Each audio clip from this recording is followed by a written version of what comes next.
Welcome to another episode of The Marketer's Edge, a series designed to share senior level marketing perspective about marketer challenges, opportunities, and agency relationships.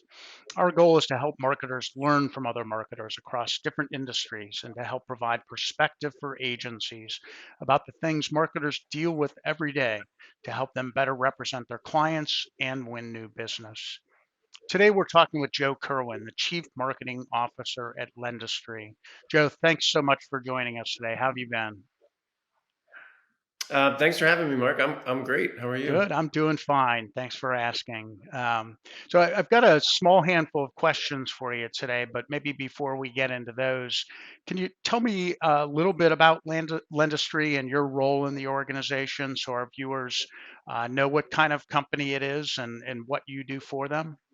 Sure. Lendistry has been around since 2015. We are a unique combination of a fintech company, so very technologically advanced, but we're also a community development financial institution, which is a sort of government certified small business lender that focuses on opportunity zones and traditionally underserved areas. But we operate nationally, unlike a lot of CDFIs that focus just on a specific city or area. So we're minority led, and our focus again is businesses that are underserved, and especially minority women owned, providing capital for them to grow. And as the chief marketing officer at this point, my role is everything marketing and communications for the company as we build the brand. We're sort of in between startup and mid-sized company range right now. We've been growing very quickly. Okay. Yeah. I found the company fascinating. I mean, the things you're doing are great, and just I'm sure the need is everywhere, and so applaud you guys for what you're doing. I'm curious. Are there a lot of players in the industry? I don't know how you sort of define the industry, but are there a lot of players out there? And curious as to how Lendistry differentiates itself from others that might be operating in similar spaces. Yeah, I mean, one of the things that attracted me to the company is there's not a lot of players out there that are really quite like us. So we're pretty unique right now. Okay. We experienced incredible growth during the pandemic. So we were a small business lender. The pandemic came along. We filled an urgent need by deploying PPP loans Right. to small businesses across the country, and we also kind of ended up building a technology platform that allowed us to deploy COVID relief funds for several states as well, including states like Hmm. California. So we're sort of emerging from COVID as uniquely positioned to focus on our small business loans again, but also having learned a lot and built a lot of technology that kind of differentiates us in the meantime. I don't know that there's anyone sort of quite that has quite the mix that we do right now. Okay. Although it is a space that's getting a lot of attention right now, and there's a lot of players wanting to get involved in the cause-based work that we're Right. doing. Right. Definitely. Yeah. Who are you communicating with? Like when you market the brand, are you marketing directly to small business owners that are underserved and communities or populations that are underserved, or are you marketing directly to banks? Or talk to me a little bit about that. Yeah, it's a combination. We are doing a lot of direct marketing to small businesses on that lending Okay. side, in a lot of the ways that you would assume. But we're involved in a lot of programs that rely heavily upon partnerships with third party groups, local small business organizations.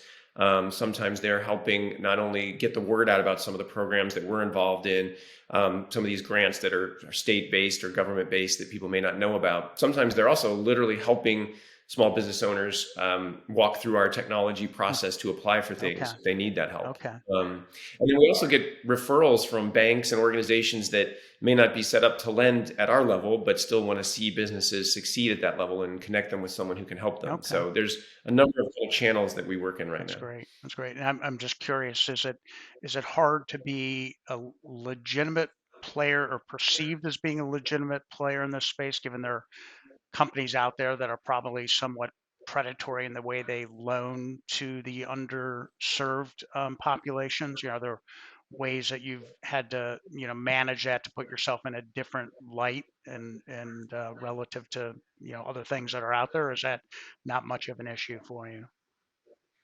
No, it's a big issue. I mean, for I think there's a bit of a cycle, and for minorities, growing their businesses where they can face sometimes challenges, for all sorts of systemic reasons, right?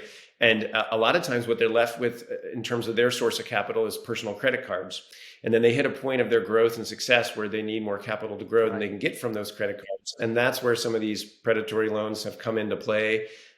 There's a little bit of it's essentially the gap between a credit card maximum and the minimum amount that banks want to lend to. Right. And there's been some very high interest rate lenders that have filled that space. So we position ourselves as, frankly, the solution to that problem, right? Because our goal is to help businesses grow up to the level where they'll be big enough for a bank to Hmm. want their business. Okay. But absolutely, we've had to kind of hone that message because there can be some cynicism in the market for people that have kind of had experiences with some of Yeah. those Yeah, predatory I bet. I lenders. bet. I'm curious, does a company like yours have partnerships with groups that service the underserved in ways that go beyond financing, like mentoring or training? Are there services that you've chosen to, or, are you managing some of these services on your own? Just curious about that. Yeah, we have actually an affiliated nonprofit organization called the Center by Lendistry that focuses on technical assistance and education for small businesses. So Okay. obviously we refer a lot of things their way, but and then like I was saying earlier, many of our projects also depend upon local chambers and organizations that focus on businesses to help us in a lot of ways because the problems we're trying to solve here, racial wealth gap and access to capital, I mean, they can only really be solved by working with partners. In our sector, there's not any real disadvantages to partnering. You kind of have to. It kind of comes with the territory, I Yep. think. Makes sense.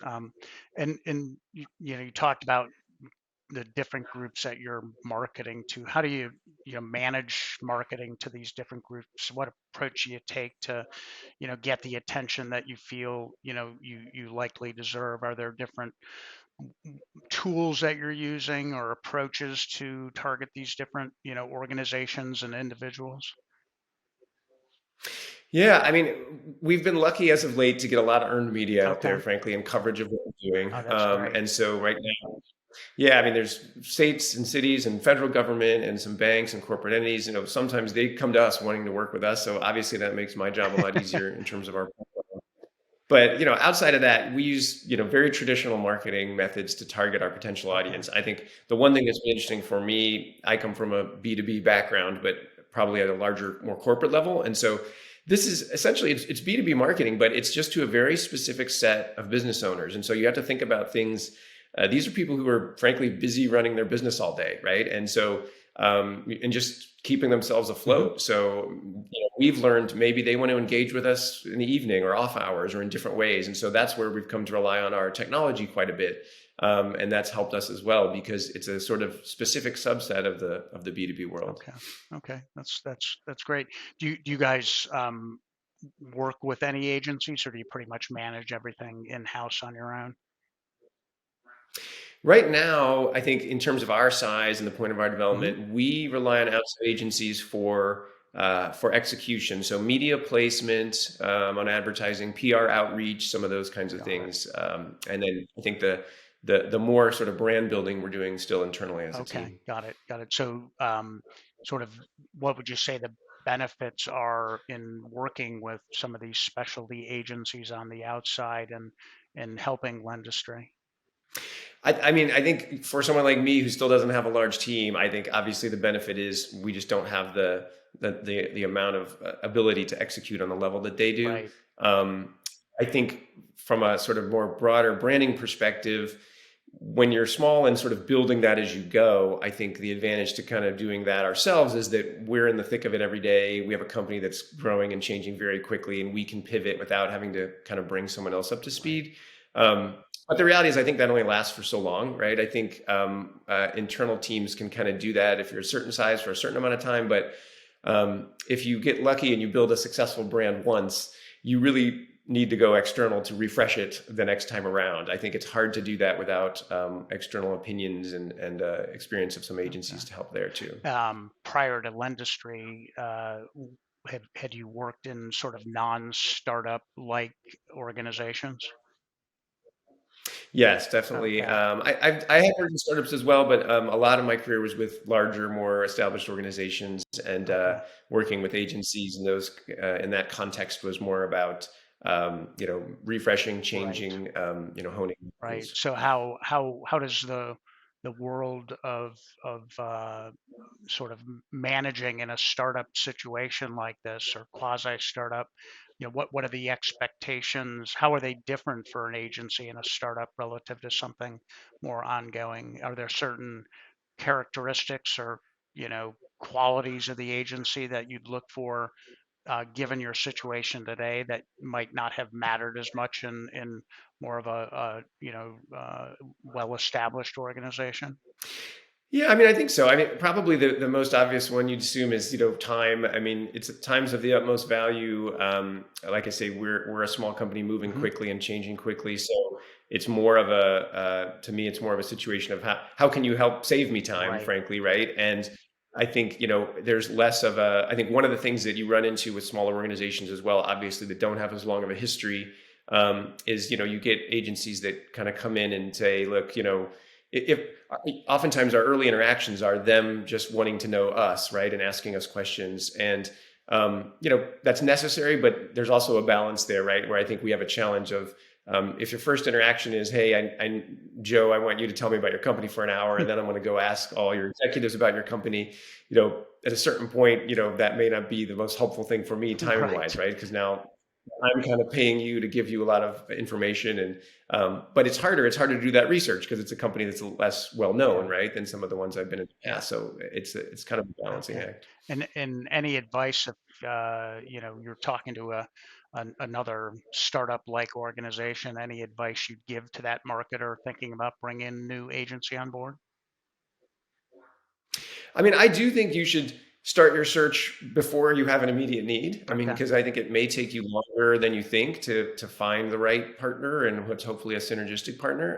And I think if you're at a point where in your development, if you don't think you're ready for an external agency, I think you need to know why and Hmm. be able to articulate that to your CEO or to your team, right? Because I think clarity around that's very important, and you should have things mapped out. So even if you're saying, "Hey, I'm going to go to this step a year from now," I think the best organizations have all of that sort of mapped, even if it's something they're not doing immediately. Right, right. Okay, good advice. Yep. And if I were an agency looking to knock on your door and potentially establish a relationship with you, what advice would you give me on the best approach to do that? Yeah, I think it's kind of like I was saying before. I think a lot of agencies are kind of afraid to take a wild swing Okay. sometimes, right? And so, I mean, everyone comes in with great visuals and successful examples of other companies they've worked with, which I think is helpful, and you need that. But I think don't be afraid to kind of say, "Hey, I know enough about your company. I know the business you're in. Have you ever thought of going in this direction?" And I frankly, I would rather get a pitch from someone who's already thought enough about a specific plan to throw something out there, even if it's something crazy that I would say no to. It might start a dialogue, or I might say, "Yeah, I'm not going to do that, but maybe we could go halfway there. That's Hmm. interesting." Versus again, someone who just comes in and says, "Look, I need to spend my first 3 months just learning about you, Yeah, and you're going to pay me to do it." I mean, that's to me that's a hard yeah. sell. So I think a lot of times agencies are afraid to kind of say something too crazy or off base, but actually, I think they should think that way a little Yeah, more. no, that's interesting because some of our agency clients on the agency new business side of our world will sometimes feel that way, where it's like, they feel like they don't know enough about your business and are somewhat reluctant to, come forward with ideas because they don't want to look stupid or look like they're off base. But you're saying, hey, I'd rather see somebody, take a swing at it as you characterize it, and give you their best shot. And it sounds like that would be of value to you if somebody was looking to engage with you.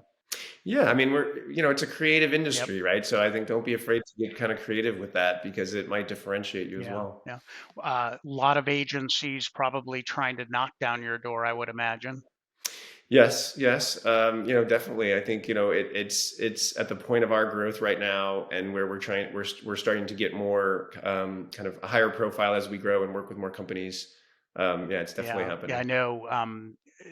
Technology. Not that you're a tech firm, but firms that play in the tech space, and you've got some semblance of technology baked into your offering, tend to be pretty hard organizations to break through to.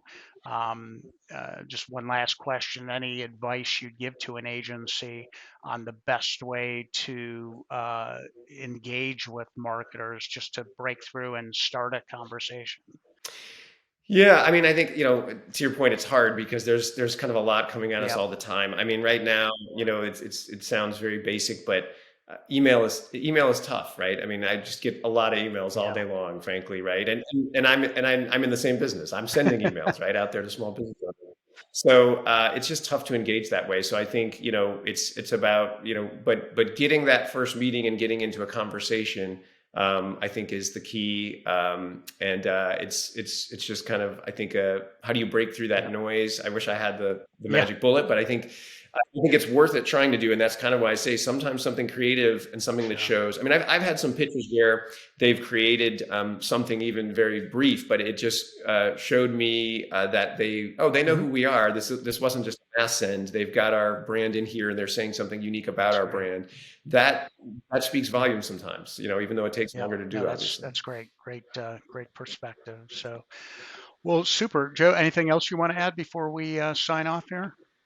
No, I appreciate the time to be here, and hopefully it's Yeah, no, helpful. I think you've given us some great insight and perspective that I think will not only help the marketers watching today's interview, but also help agencies and just thinking about sort of the way they need to be managing their business and showing value to folks like yourself. You guys are serving a great purpose in Lendistry, and I again applaud you for the work that you're doing and that the company's doing. I think it's awesome, and it sounds like you guys are on a great path to even further success. So appreciate you making the time today, Joe, and wish you the all the best and hope the rest of your day is a good one.